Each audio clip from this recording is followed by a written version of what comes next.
प्रत्येक कार्यकर्त्यांच्या आयुष्यात होत नाही।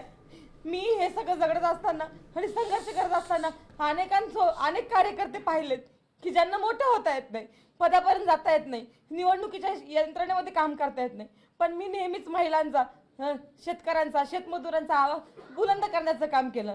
माझ्या खूप कमी वयामध्ये मी पोलिसांच्या लाटाकाटा खाल्ल्या।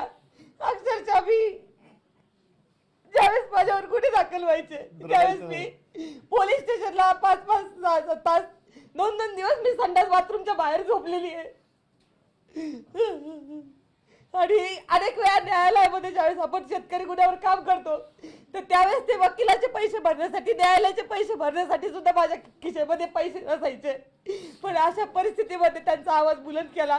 माझ्या गेवराई तालुक्यातल्या कार्यकर्त्यांनी कधी माझ्याकडून वडापावची सुद्धा अपेक्षा केली नाही। मी बिनलग्नाची मुलगी होते, राजकारण घाणेरडं असतं असं म्हणतात, पण माझ्या बापाने एवढं मोठं दगड काळीच करून एवढ्या राजकारणामध्ये मला घातलं, पण मी सुद्धा तशी वागले आणि संघर्ष करत राहते।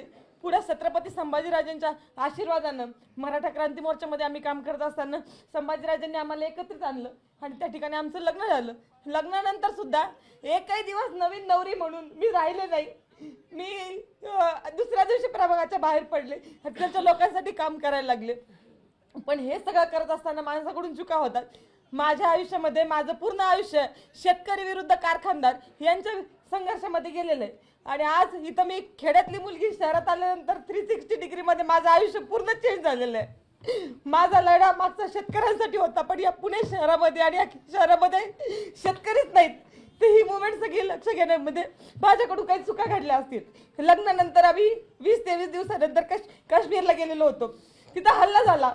अनेक आमच्यासारखे कपल त्या ठिकाणी रूम मध्ये बसले असतील, पण आम्हाला ते वेदना झाल्या, आमच्या अंगात रक्त चळवळ होती, संघर्ष होता। आम्ही घरातून बाहेर पडलो, महाराष्ट्रातल्या लोकांना प्रयत्न केले, त्यांना बाहेर काढलं, अनेकांना धीर दिला। आम्ही 8 दिवस तिथे थांबलो, लाल चौकामध्ये त्या ठिकाणी आंदोलन केलं। महाराष्ट्राचे मुख्यमंत्री आदरणीय देवेंद्रजी फडणवीस यांना व्हिडिओ कॉल केला आणि ज्यावेळेस तो हल्ला झाला त्यावेळेस तो माझा व्हिडिओ व्हायरल झालेला तुम्ही बघतात। तो हल्ला झाल्यानंतर 1 तासामध्ये मी दिलेली ती प्रतिक्रिया होती। त्याच्यानंतर 2-4 तासामध्ये आम्ही जखमींना भेटलो, त्यांना मी विचारलं की काय परिस्थिती झाली, त्यावेळेस त्यांनी मला सांगितलं। त्यावेळेस देशभरामध्ये काहीच वातावरण नव्हतं या विषयाच्या संदर्भामध्ये, त्यावेळेस मी ती क्लिप दिलेली होती, कारण की मला असं म्हणायचं होतं की दहशतवाद्यांना आपल्या देशामध्ये कुठेतरी हिंदू मुस्लिम करायचंय आणि आपल्या देशाची एक अखंडता ही मोडून काढायची आहे, आणि म्हणून मी त्या ठिकाणी तसं म्हटले। परंतु नंतर 3 तासानंतर वातावरण बदललं, प्रतिक्रिया यायला लागल्या जखमींच्या, आणि त्यावेळेस कळालं की खरंच त्यांना धर्म विचारून मारलं आलेलं होतं। परंतु वरच्या लेवलला पक्षाच्या मोठ्या घडामोडी घडत असतात, त्याचा विक्टिम मी झाले। आणि त्यानंतर तो व्हिडिओ एवढा पसरला की नंतर मी भूमिका सांगितली माझी की हो, पहलगामचा आणि काश्मीरचा हल्ला हा फक्त धर्म विचारूनच झालेला आहे। परंतु मी ज्या पॉवरफुलरित्या ती भूमिका मांडली ती पॉवरफुलरित्या नंतर खाली जाऊ शकली नाही, कारण की मीडियाच्या माध्यमातून निगेटिव्ह गोष्टीला जेवढं पसरलं जातं तेवढं पॉझिटिव्ह गोष्टीला पडावा दिला जात नाही, आणि त्याचा विक्टिम मी झाले।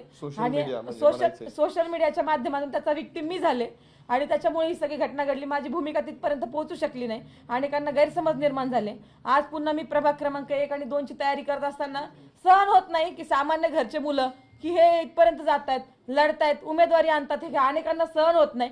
आणि त्याच्यामुळे प्रभाग क्रमांक 2 मधले जे काही पूर्वीचे उमेदवार असतील, आमचे विरोधक असतील, ज्यांना पिढ्यानपिढ्या राजकारण करायचंय, त्यांना हे सहन होत नाही की 8 महिन्यामधून आलेली मुलगी इथं, राहुलजींचं पण सांगायचं राहिले, हां, या 8 महिन्यामध्ये एखादी मुलगी येते, भारतीय जनता पार्टीची उमेदवारी मिळवते। त्यांनी पूर्ण प्रकारे प्रभाग क्रमांक 2 मधून निगेटिव्ह व्हिडिओ बनवले। त्याचबरोबर मी मराठा आरक्षण चळवळीमध्ये काम करत असताना त्यावेळेस आम्हाला राज्याचे मुख्यमंत्री आदरणीय देवेंद्र फडणवीसांना मराठा समाजाच्या भावना व्यक्त करण्याची संधी भेटत होती। मुंबईमध्ये पहिल्यांदा मराठा क्रांती मोर्चा झाला, त्यावेळेस मी वयाचे 20व्या वर्षी असेल, त्या समाजाच्या भावना मी मुंबईच्या त्या स्टेजवर मांडल्या।